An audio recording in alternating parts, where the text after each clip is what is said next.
அடுத்து கிரனலோ ஆர்க் இருக்குது. இந்த ஒரு டைம்லைன் கம்ப்ளீட்டாக டிஃப்ரெண்ட்டாக இருக்கும். கிரனலோடைய ரிவெஞ்சுங்கிறது சேயன்ஸ் மேலேயும் ஃப்ரீஸா ஃபோர்ஸ் மேலேயும் தான் இருந்துச்சு. கோகோ வெஜிட்டா இல்லாததால் கிரனலா யார் மேலேயும் ரிவெஞ்சை காட்ட முடியாது. வெஜிட்டா அவருடைய எதிரியாக இருக்கிறதுக்கு அதிக வாய்ப்பு இருக்குது. ஆனால் வெஜிட்டாவும் கணக்குப்படி பார்த்தா ஒன்று இந்த பிளானட்லேயே இருக்க மாட்டார், அப்படி இல்லைன்னா ஃப்ரீஸா ஆர்க்லேயே அவர் இறந்துருப்பார்.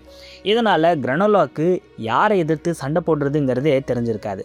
இதனால் கிரனலோடைய ரிவெஞ்சுங்கிறதே வேறு டைரக்ஷனில் போயிருக்கும். கிரனலாவுடைய என்டையர் ஸ்டோரியே வேறு மாதிரி இருந்திருக்கும். கடைசியாக இருக்கிறது பிளாக் ஃப்ரீஸா ஆர்க்.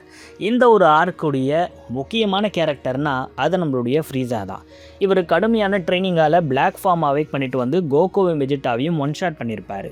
ஆனால் கோகோவும் வெஜிட்டாவும் இல்லாததால் ஃப்ரீஸா அந்த கடுமையான ட்ரைனிங்கையே எடுத்திருப்பாராங்கிறது தெரியாது. கோகோ வெஜிட்டாவை எப்படியாச்சும் காலி பண்ணணுங்கிற ஒரே எண்ணத்தில் தான் இவர் இந்த கடுமையான ட்ரைனிங்கை எடுத்தார். ஆனால் கோகோவும் வெஜிட்டாவுமே இல்லைங்கிறப்போ இவர் இந்த ட்ரைனிங் எடுக்கிறதுக்கு வாய்ப்பே இல்லை. இதனால் ஃப்ரீஸா பிளாக் ஃபார்மை எடுத்திருக்கவே மாட்டார். இந்த ஒரு ஆர்க் நடந்தே இருக்காது. இந்த ஒரு ஆர்க் வரைக்கெல்லாம் யூனிவர்ஸ் 7 தாங்கிறதுங்கிறது அதிசயம்தான். ஏன்னா நான் முன்னாடியே சொன்ன மாதிரி மாஜின் பூ ஆர்க்லேயே இந்த ஒரு ஏர்த்தும் சரி, கோகோ இல்லாத இந்த ஒரு டைம்லைனும் சரி அழிஞ்சிருக்கிறதுக்கு அதிக வாய்ப்பு இருக்குது.